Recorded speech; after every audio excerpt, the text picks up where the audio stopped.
ചർച്ചാണല്ലോ നമ്മൾ ഇനോഗ്രേറ്റ് ചെയ്തത്. ആ ചർച്ച് സന്ദർശിക്കാനായിട്ട്, ചർച്ച് കാണാനായിട്ട് കോട്ടയത്തെ DGP ആയിരുന്ന, കോട്ടയത്തെ കേരള ഗവൺമെൻറ്റിൻ്റെ DGP ആയിരുന്ന ടോമിൻ തച്ചങ്കേരി IPS നമ്മുടെ സെൻറ് തോമസ് CSI ചർച്ചിൽ വന്നു. അപ്പം ഞാൻ സെക്രട്ടറിയാണ്. അദ്ദേഹത്തെ സ്വീകരിക്കാനും അദ്ദേഹത്തോട് നല്ല വാക്ക് പറയാനും വെൽക്കം ചെയ്യാനും ഒക്കെ ഞാനും ഉൾപ്പെട്ടിരുന്നു. അതനുസരിച്ച് ഞാൻ അദ്ദേഹത്തോടൊപ്പം പള്ളിയിൽ കുറച്ച് സമയം ചെലവഴിച്ചു. അപ്പോൾ ഞാൻ കോട്ടയം CMS കോളേജിൽ ഞാൻ അധ്യാപകനായിരുന്നപ്പം നടന്ന ഒരു സംഭവം അദ്ദേഹത്തുമായിട്ട് ഷെയർ ചെയ്തു. അത് ഷെയർ ചെയ്ത് എന്താണെന്ന് ചോദിച്ചാൽ അത് നിങ്ങളുമായിട്ടും അല്പം ഷെയർ ചെയ്യാനാണ് ഞാൻ ആഗ്രഹിക്കുകയാണ്. അതായത് കോട്ടയം CMS കോളേജിൽ ഞാൻ അധ്യാപകനായിരുന്ന സമയത്ത് നല്ല പ്രൊഫഷണൽ സാറ്റിസ്ഫാക്ഷനൊക്കെ എനിക്ക് CMS കോളേജിലുണ്ടായിരുന്നു. പഠിപ്പിക്കുന്ന കാര്യത്തിൽ സിൻസിയറായിട്ടും നമ്മളെ ഏൽപ്പിച്ച ജോലി 100% സിൻസിയറായിട്ട് ചെയ്യുക എന്നൊക്കെ എൻ്റെ ജീവിതത്തിൻ്റെ ഭാഗമായിരുന്നു. അത് ഞാൻ ചെയ്യുകയും 24 വർഷം ഞാൻ CMS കോളേജിൽ പഠിപ്പിച്ചുകൊണ്ടിരുന്നപ്പോൾ അത് കംപ്ലീറ്റ് ചെയ്യാൻ എനിക്ക് സാധിക്കുകയും ചെയ്തു. CMS കോളേജ് മറ്റു കോളേജുകളെയൊക്കെ വ്യത്യസ്തമായിരുന്നു. അവിടെ കോളേജിൽ മിക്കവാറും സമരങ്ങൾ വേണ്ടാത്തതിനും വേണ്ടതിനും ഒക്കെയുള്ള സമരങ്ങൾ ഉണ്ടായിരുന്നു. പല സമരങ്ങൾക്ക് ഞാൻ സാക്ഷിയായിട്ടുണ്ട്. പല സമരങ്ങളോടുകൂടി വിദ്യാർത്ഥികളെ മാറ്റി നിർത്താനും ഒക്കെ ഞാൻ മുൻപന്തി നിന്നിട്ടുണ്ട്. അതുപോലെ തന്നെ അവിടുത്തെ യൂണിയൻ്റെയൊക്കെ അഡ്വൈസറായിട്ടൊക്കെ എന്നെ അധ്യാപകൻ എന്ന നിലയിൽ അഡ്വൈസറായിട്ട് ഇരുന്നിട്ടുണ്ട്. അപ്പം വിദ്യാർത്ഥികളുടെ സംഘടനകളുമായിട്ടും പ്രത്യേകിച്ച് ഇടതുപക്ഷ സംഘടനകളുമായിട്ടൊക്കെ വളരെ അടുത്ത ബന്ധം ഞാൻ പുലർത്തിക്കൊണ്ടിരുന്നു. അങ്ങനെ ഒരു സന്ദർഭത്തിൽ ഒരു ദിവസം കോളേജിൽ ഒരു സമരമുണ്ടായി. അന്ന് കോട്ടയം ഡിസ്ട്രിക്റ്റിൻ്റെ SP ആയിട്ടിരിക്കുന്നത് ടോമിൻ തച്ചങ്കേരി സാറാണ്. ടോമിൻ തച്ചങ്കേരി സാറ് IPS അവിടെ SP ആയിട്ടിരിക്കുകയാണ്. അദ്ദേഹം ഇന്നിപ്പോൾ ഇപ്പം DGP ആണ്. പക്ഷേ ആ സമയത്ത് അവിടെ ഒരു സമരം നടന്നപ്പോൾ കുറച്ച് പേര് വെളിയിൽ നിന്ന് വന്ന് കോളേജിൻ്റെ ഗ്രേറ്റ് ഹോളിൻ്റെ അവിടോട്ട് മുമ്പോട്ട് വരികയും അവിടെ നമ്മുടെ വിദ്യാർത്ഥികളുമായിട്ട് അടിപിടി നടക്കുകയും കല്ലേറും അടിപിടിയും ഒക്കെ നടത്തി അവർ ബഹളമുണ്ടാക്കി അവർ തിരിച്ചു പോവുകയും ചെയ്തു. അപ്പോൾ ഈ ബഹളം നടക്കുന്ന സമയത്ത് ഞങ്ങൾ രാവിലെ പതിവ് പോലെ ഞങ്ങൾ ക്ലാസ്സിൽ ചെന്നു. ഞാൻ ക്ലാസ്സിൽ പോയിട്ട് പഠിപ്പിച്ച് കഴിഞ്ഞിട്ട് ഞാൻ അന്നേരം എൻ്റെ ഒരു ഡസ്റ്ററുമായിട്ട് ഞാൻ തിരിച്ചു വരും. അപ്പോൾ എൻ്റെ കയ്യിലെ ചോക്ക് പൊടിയൊക്കെ ഉണ്ട്, അതൊന്നും കഴുകിയിട്ട് പോലുമില്ല. ഇവർ ഞങ്ങളുടെ ജനറൽ സ്റ്റാഫിലോട്ട് വരുമ്പോഴാണ് അവിടെ സമരത്തിൻ്റെ ആരംഭം തുടങ്ങുന്നത്. അപ്പോൾ ഞാൻ ജനറൽ സ്റ്റാഫിലോട്ട് കയറുമ്പോൾ എൻ്റെ കൂടെ മറ്റ് ചില സീനിയർ അധ്യാപകരുണ്ട്, ജൂനിയർ അധ്യാപകരുണ്ട്. എല്ലാവരും ഞങ്ങൾ ഒന്നിച്ച് ഞങ്ങളുടെ ജനറൽ സ്റ്റാഫ് മുമ്പിൽ ഒന്നിച്ചിരിക്കുകയും ക്ലാസ് ഒരു പീരീഡ് കഴിഞ്ഞ് അടുത്ത പീരീഡ് ക്ലാസ് ഇല്ലെങ്കിൽ അവിടെ വന്ന് ശകലനേരം സംസാരിക്കുകയൊക്കെ ചെയ്യുന്നത് ഞങ്ങളുടെ ഒരു വിനോദവും ഞങ്ങൾ എപ്പോഴും ചെയ്തുകൊണ്ടിരിക്കുന്നവരോ. അതുപോലെ തന്നെ അന്നത്തെ ദിവസം ഞാൻ ജനറൽ സ്റ്റാഫ് റൂമിൽ വന്നു. ജനറൽ സ്റ്റാഫ് വരുമ്പോഴാണ് അവിടെ സമരം തുടങ്ങുന്നതും സമരം നടക്കാനുള്ള പ്രാരംഭ പ്രോഗ്രാമുകളൊക്കെ നടക്കുന്നത്. അപ്പം കുറച്ച് ഞങ്ങളറിയാത്ത സാധാരണ അവിടെയുള്ള വിദ്യാർത്ഥികളെ ഏകദേശമൊക്കെ അറിയാത്ത കുറേ വിദ്യാർത്ഥികൾ കുറച്ച് പേര് അങ്ങ് താഴെ റോഡിൽ നിന്ന് കയറി ഞങ്ങളുടെ ജനറൽ സ്റ്റാഫ് റൂമിൻ്റെ സൈഡിൽ കൂടെ മേളിലോട്ട് വന്ന് ഗ്രേറ്റ് ഹോളിലേക്ക് നടന്നു പോവുകയാണ്. ഞങ്ങളവരെ കണ്ടു. അപ്പോൾ ഞങ്ങളവിടെ ഈ സമരം നടക്കുന്നതിൽ ഞങ്ങളത് ചിരിച്ച് സന്തോഷിച്ചുമൊക്കെ ഞങ്ങളങ്ങനെ സ്റ്റാഫ് റൂമിലിരിക്കുകയാണ്. അവരങ്ങ് പോവുകയും ചെയ്തു. പക്ഷേ അത് കഴിഞ്ഞിട്ട് അതിൻ്റെ അങ്ങേപ്പുറത്ത് അപ്പം ഗ്രേറ്റ് ഹോളിൽ ബഹളം നടക്കുന്നൊന്നും ഞങ്ങൾ അറിയുന്നില്ല. ബഹളം നടക്കുന്നൊന്നും ഞങ്ങൾ അറിയുന്നേയില്ല. അങ്ങനെ ആ സമയത്ത് ബഹളമൊക്കെ നടന്നു, സമരമൊക്കെ ശാന്തമായി, വിദ്യാർത്ഥികളെല്ലാം അങ്ങോട്ടും ഇങ്ങോട്ടും ഓടിപ്പോയി, പോലീസുകാരൊക്കെ വന്നു, സമരമൊക്കെ കഴിഞ്ഞു. ഒരു ദിവസം കഴിഞ്ഞപ്പം അന്ന് ആ സമരത്തിൽ പങ്കെടുത്ത ഒരു വിദ്യാർത്ഥി മരിച്ചു. കോട്ടയം മെഡിക്കൽ കോളേജിൽ അന്നത്തെ ഒരു വിദ്യാർത്ഥി അടിയുണ്ട്. ഒരു വിദ്യാർത്ഥി അദ്ദേഹം താഴെ വീഴുകയും പെട്ടെന്ന് വിദ്യാർത്ഥികളെല്ലാം കൂടി സുഹൃത്തുക്കളെല്ലാം കൂടി അദ്ദേഹം കോട്ടയം മെഡിക്കൽ കോളേജിൽ കൊണ്ടുപോവുകയും അവിടെ വെച്ച് ഒരു ദിവസം കഴിഞ്ഞ് അദ്ദേഹം മരിക്കുകയും ചെയ്തു. അപ്പോഴത്തേക്ക് സംഗതികളുടെ കേസിൻ്റെ ഭാവമൊക്കെ മാറി. അപ്പം പോലീസുകാരെ കോളേജിൽ വന്ന് ആ സംഭവങ്ങളെക്കുറിച്ച് അവർ FIR തയ്യാറാക്കുകയാണ്. FIR തയ്യാറാക്കുമ്പം അപ്പം ഞങ്ങളെല്ലാവരും ഇവിടെ ഇരുന്ന ഞങ്ങൾ സ്റ്റാഫ് റൂമിൽ ഇരുന്ന എല്ലാ അധ്യാപകരും ഞങ്ങളിങ്ങനെ മറ്റുള്ളവരോടും മറ്റ് അധ്യാപകരോടും വിദ്യാർത്ഥികളോടും ഒക്കെ ഞങ്ങൾ കുറച്ച് വിദ്യാർത്ഥികൾ ഇതുവഴി പോകുന്നത് കണ്ടു, അവർ വടിയുമായിട്ട് വന്നതും അവർ വടിയുമായിട്ട് പോയതും ഒക്കെ കണ്ടു എന്നൊക്കെ ഞാനും എൻ്റെ കൂടെ ഉണ്ടായിരുന്ന സീനിയർ അധ്യാപകരും ഒക്കെ ഇങ്ങനെ പറഞ്ഞുകൊണ്ടിരുന്ന സമയത്താണ് ഈ പോലീസുകാർ വന്ന് FIR തയ്യാറാക്കാനായിട്ട് വരുന്നത്. അപ്പോൾ ഞങ്ങൾ ഓരോ അധ്യാപകരെ വിളിച്ചു. അപ്പോൾ ഞങ്ങളുടെ ജനറൽ സ്റ്റാഫ് ഇരുന്നവരാണല്ലോ അത് കണ്ടത്. ജനറൽ സ്റ്റാഫ് ഇരുന്ന് ഞാൻ പോയി. അതുപോലെ തന്നെ എന്നോടൊപ്പം ഉണ്ടായിരുന്ന സീനിയർ അധ്യാപകർ, ഇപ്പോഴും വളരെ സീനിയറായ അധ്യാപകർ, ആ ഒരു സീനിയർ അധ്യാപകർ എന്ന് പറഞ്ഞാൽ വളരെ എല്ലാവരും ബഹുമാനിക്കപ്പെടുന്നതും എല്ലാവരും അംഗീകരിക്കപ്പെട്ടതും എപ്പോഴും സത്യം മാത്രമേ പറയുന്നതൊക്കെയുള്ള ഒരു അധ്യാപകനാണ്. അദ്ദേഹവും ഉണ്ടായിരുന്നു എൻ്റെ കൂട്ടത്തിൽ. അങ്ങനെ പല അധ്യാപകരുണ്ടായിരുന്നു. എല്ലാവരെയും വെവ്വേറെ വിളിച്ചിട്ടാണ് പോലീസ് ചോദിക്കുന്നത് അവിടെ നടന്ന സംഭവം. വളരെ കാഷ്വലായിട്ടുള്ള ചോദ്യമായിരുന്നു പോലീസുകാരുടെ. ഇതുപോലെ ഈ ടോമിൻ തച്ചങ്കേരിയും അതുപോലെ DSP ഒക്കെ അവിടെ വന്നു ഞങ്ങളോട് കാഷ്വലായിട്ട് ചോദിക്കുന്നു. അതുവഴി വന്നു, ഇതുവഴി വന്നു, ആരാ വന്നതെന്നൊക്കെ ചോദിക്കുമ്പോൾ ഞങ്ങൾ പറഞ്ഞു ഞാൻ ഒരു കുറച്ച് പേര് അങ്ങോട്ട് പോകുന്നത് കണ്ടു, ഞാൻ പറഞ്ഞു പോകുന്നത് കണ്ടു.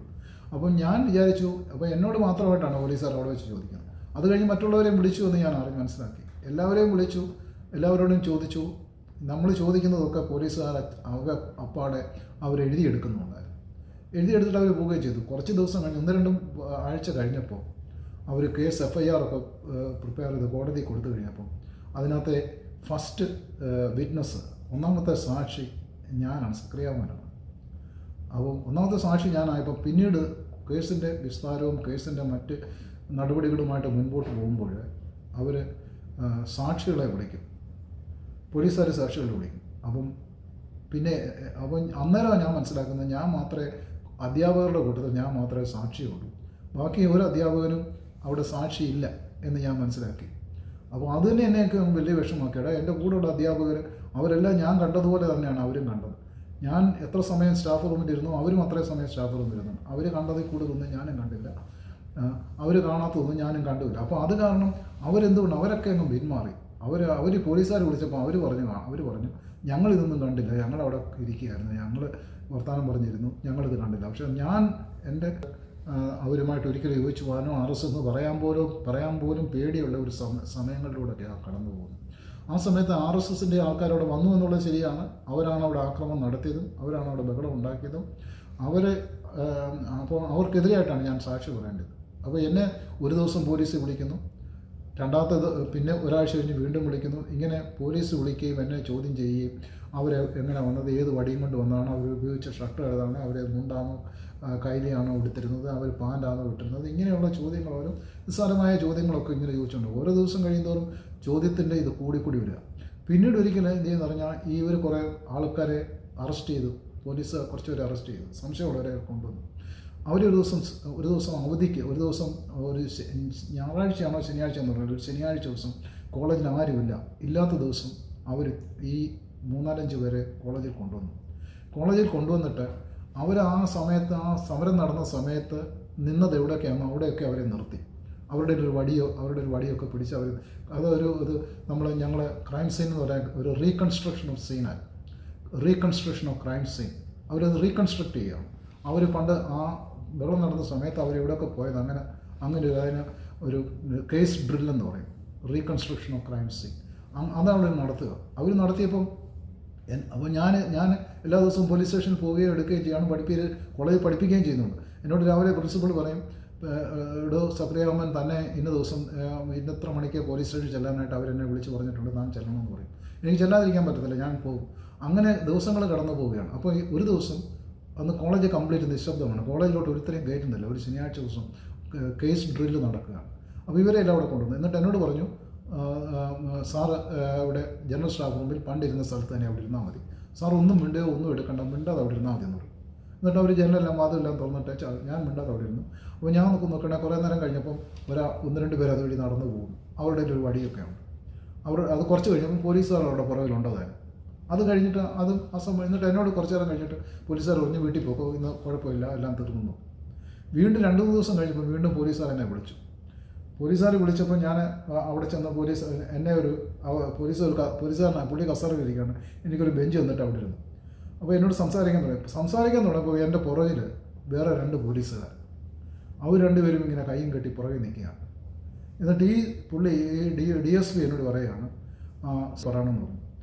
ഉടനെ ഞാൻ പോലീസുകാർ ചന്ദൻ ഡി എസ് പി അന്ന് വന്ന ഡി എസ് പി ഒരു CSI കാരനാണ്, അദ്ദേഹം ഷമുൽ സാറാണ്, അദ്ദേഹം മരിച്ചുപോയി. ഷമുൽ സാറാണ് അദ്ദേഹം പറയുന്നത്. നമ്മുടെ ബെന്നി തോമസ് അച്ഛനൊക്കെ ആ സാറിനെ നല്ലതായിട്ട് അറിയാം. അപ്പോൾ ഷമുൽ സാറാണ് എന്നോട് ഞാൻ പറഞ്ഞു, സാറേ എന്നെ നിങ്ങൾ എല്ലാ ദിവസവും പോലീസ് സ്റ്റേഷനിൽ വിളിക്കുന്നു, ഈ ചോദ്യങ്ങൾ ചോദിക്കുന്നു, ഒരു കുറ്റവാളിയെ പോലാണ് എന്നോട് ചോദിക്കുന്നത്. ഞാൻ എൻ്റെ ജോലി, ഞാൻ കോളേജിൽ പഠിപ്പിക്കാൻ വന്നു, ഞാൻ രാവിലെ ക്ലാസ്സിൽ പോയിട്ട് തിരിച്ചു വന്നു, ആ ഡസ്റ്റർ പോലും എൻ്റെ ചോക്കിൻ്റെ പൊടി പോലും എൻ്റെ കയ്യിൽ നിന്ന് മായാതെ ഞാൻ അവിടെ വന്നിരുന്നു. കുറച്ച് സമയം ഞാൻ അവിടെ ഇരുന്നു എന്നുള്ളൊരു കുറ്റം മാത്രമേ, അതാണോ ഞാൻ ചെയ്ത കുറ്റം, നിങ്ങൾ എന്നെ ഇങ്ങനെ ചോദ്യം ചെയ്യാനും അപ്പം ഈ കോടതിയിൽ ചെന്ന് ഇന്ന ആളാണെന്ന് പറയാനും ഈ വന്നത് ഇവർ തന്നെയാണെന്ന് പറയാനും ഒക്കെ എന്നെ ക്വസ്റ്റ്യൻ ചെയ്യുന്നത് ശരിയാണോ? ഇനിയും ഞാൻ ഇവരാണെന്ന് പറഞ്ഞു, ഇവരല്ലെങ്കിൽ എൻ്റെ ഭാഗത്ത് എനിക്കങ്ങനെ പെട്ടെന്ന് പറയാൻ പറ്റത്തില്ല. കാര്യം ഞാൻ വളരെ ചുരുക്കിയ നിമിഷങ്ങളിൽ മാത്രമേ ഞാൻ ഇവരെ കണ്ടില്ലെന്ന് ഞാൻ പറയുന്നില്ല, കണ്ടുള്ളൂ. ഇവർ തന്നെയാണ് എന്ന് പറയാനായിട്ട് എനിക്ക് ബുദ്ധിമുട്ടുണ്ട് സാർ, അതുകൊണ്ട് എന്നെ ഒഴിവാക്കണമെന്ന് പറഞ്ഞു. ഏതായാലും അന്നത്തെ ദിവസം കഴിഞ്ഞ് ഞാൻ തിരിച്ചു പോരുകയും ചെയ്തു. പിന്നെ അതിന് ശേഷം എന്നെ പോലീസ് സ്റ്റേഷനിലേക്ക് വിളിച്ചിട്ടില്ല, എന്നെ ആ സാക്ഷിസ്ഥാനത്ത് നിന്ന് മാറ്റുകയും ചെയ്തു. പക്ഷേ എന്നെ അത് ഒത്തിരിയേറെ വിഷമിച്ചു. അത് ഇന്നലെ പോലെ ഞാൻ ഇന്നും അത് ഓർത്തിരിക്കുക. അതുകൊണ്ടാണ് ടോമൻ തച്ചങ്കരി IPS നമ്മുടെ പള്ളിയിൽ വന്നപ്പം ഞാൻ അദ്ദേഹവുമായിട്ട് ഇത് ഷെയർ ചെയ്തു. എനിക്കുണ്ടായ അനുഭവങ്ങൾ അദ്ദേഹമായിട്ട് ഷെയർ ചെയ്തു. അദ്ദേഹമൊക്കെ എല്ലാം ചിരിച്ചുകൊണ്ട് സാറ് പറഞ്ഞതെല്ലാം ശരിയാണ്, പക്ഷേ ഞങ്ങളെ സംബന്ധിച്ചിടത്തോളം കേസ് തെളിയിക്കുക എന്നാണ് ഞങ്ങളുടെ ഉത്തരവാദിത്തം. അതിനുവേണ്ടി ഞങ്ങളെ ശ്രമം നടത്തുന്നത്, അല്ല ആരെയും അത് കൾപ്രിറ്റാക്കാനോ ആരെയും കുറ്റം വിധിക്കാനോ ഒന്നുമല്ല എന്ന് പറഞ്ഞ് പുള്ളി അത് എന്നെ ഒരു സമാധാനപ്പെടുത്തുന്ന രീതിയിൽ വീണ്ടും അവൻ പറയുന്നുണ്ട്. പക്ഷേ ഞാനത് പറഞ്ഞപ്പം പുള്ളിക്ക് മനസ്സിലായി അതിൻ്റെ ഗൗരവം. ഇന്നും അതേ ഗൗരവത്തിലൂടെ ഞാനത് പറഞ്ഞുകൊണ്ടിരുന്നത്. എനിക്കുണ്ടായ വിഷമം അതോടുകൂടി പറഞ്ഞു. അപ്പോൾ എൻ്റെ മുഖത്ത് ഒന്ന് അദ്ദേഹത്തിന് അത് വ്യക്തമായി, ടോമൻ തച്ചങ്കരി സാറിന്. അപ്പോൾ അത് വളരെ ഒരു നല്ല അനുഭവമായിട്ട് ഞാനിപ്പോഴും ഓർത്തിരിക്കുന്നു. അതെന്നെ വിഷമിപ്പിച്ചെന്താണെന്ന് ചോദിച്ചാൽ എൻ്റെ സീനിയർ അധ്യാപകരാരും എൻ്റെ കൂടെ നിന്നില്ല എന്നുള്ളതാണ്. അവർക്കും കൂടെ അവരെല്ലാം മാറിക്കളഞ്ഞു. കാര്യം അവർ കുറച്ചുകൂടെ ലോകപരിചയമുള്ളവരായിരുന്നു. നമുക്ക് ഈ ലോകത്ത് ജീവിക്കാനായിട്ട് ഇങ്ങനെയൊക്കെ ചില കള്ളങ്ങൾ ചിലപ്പോഴൊക്കെ പറഞ്ഞെങ്കിലേ പറ്റൂ എന്നുള്ള എന്ന ഒരു രീതി പക്ഷേ അതാണ് അന്ന് നടന്നത്. അത് വലിയൊരു സംഭവമായിട്ട് ഞാൻ ഇപ്പോഴും ഓർക്കുന്നു സെയിംസ് കോളേജിലെ ജീവിതത്തിൽ.